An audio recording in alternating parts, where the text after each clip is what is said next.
Saudari dan saudara yang terkasih di dalam Tuhan Yesus, marilah kita berdoa, doa yang diajarkan oleh Tuhan Yesus sendiri, dalam nama Bapa dan Putra dan Roh Kudus. Amin. Bapa kami yang ada di surga, dimuliakanlah nama-Mu, datanglah kerajaan-Mu, dan jadilah kehendak-Mu di atas bumi seperti di dalam surga. Berilah kami rejeki pada hari ini, dan ampunilah kesalahan kami, seperti kami pun mengampuni yang bersalah kepada kami. Dan janganlah masukkan kami ke dalam pencobaan, tetapi bebaskanlah kami dari yang jahat. Ya Roh Kudus, hadirlah saat ini untuk memimpin dan membimbing kami dalam membaca firman Tuhan Yesus dan merenungkannya, sehingga kami dapat mengerti maknanya dan dapat kami laksanakan dalam hidup kami sehari-hari di tengah masyarakat kami. Pembacaan Injil Lukas bab 9 ayat 28b sampai dengan ayat 36. Rupa wajahnya berubah. Sekali peristiwa, Yesus membawa Petrus, Yohanes dan Yakobus lalu naik ke atas gunung untuk berdoa. Ketika sedang berdoa, wajah Yesus berubah dan pakaiannya menjadi putih berkilau-kilauan, dan tampaklah dua orang berbicara dengan dia, yaitu Musa dan Elia. Keduanya menampakkan diri dalam kemuliaan dan berbicara tentang tujuan kepergian Yesus yang akan digenapinya di Yerusalem. Sementara itu Petrus dan teman-temannya telah tertidur, dan ketika terbangun mereka melihat Yesus dalam kemuliaannya, juga kedua orang yang berdiri di dekat Yesus itu. Dan ketika kedua orang itu hendak meninggalkan Yesus, Petrus berkata kepada Yesus, "Guru, betapa bahagianya kami berada di tempat ini.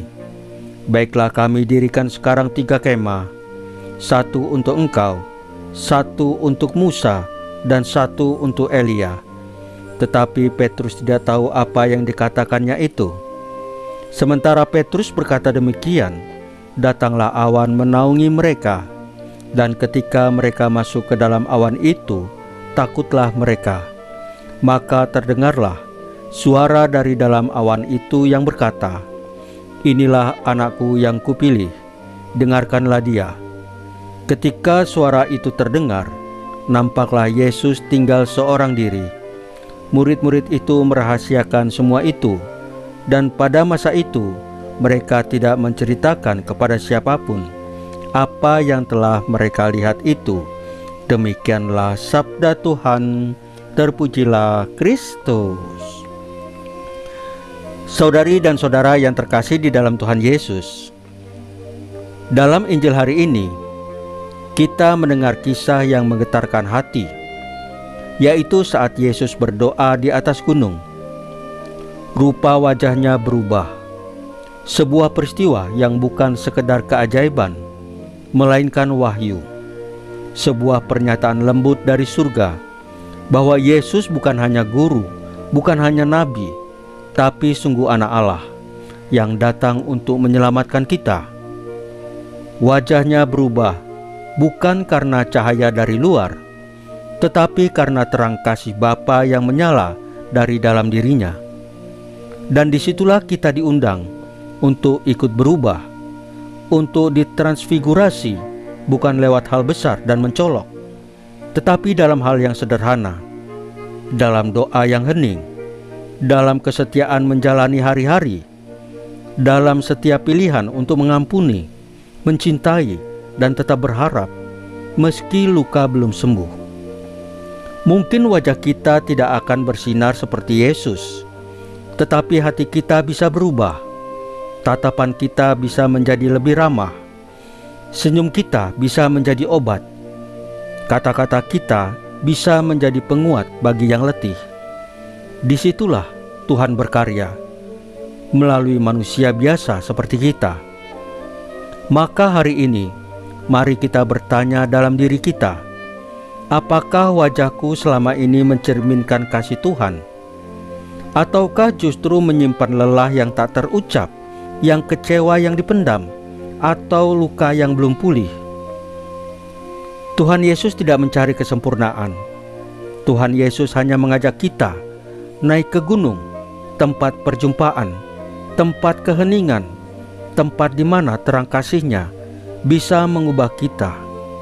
Saudari dan saudara yang terkasih di dalam Tuhan Yesus, marilah kita berdoa. Ya Tuhan Yesus, tinggallah dalam hati kami, agar terang kasih-Mu mengubah kami. Jadikanlah senyum kami seperti senyum-Mu. Jadikanlah langkah kami seperti langkah-Mu. Meskipun kecil, meskipun tidak selalu sempurna, biarlah hidup kami memantulkan kasih-Mu bagi dunia yang haus akan pengharapan. Salam Maria, penuh rahmat, Tuhan sertamu. Terpujilah engkau di antara wanita, dan terpujilah buah tubuhmu Yesus.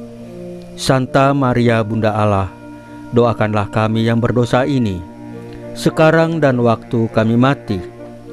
Ya Tuhan Yesus, tambahkanlah iman kami hanya kepadamu saja, karena hanya Engkaulah Tuhan dan Juru Selamat kami satu-satunya. Tidak ada yang lain. Dalam nama Bapa dan Putra dan Roh Kudus. Amin.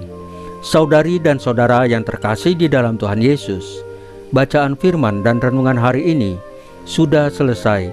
Tuhan Yesus memberkati kita semua.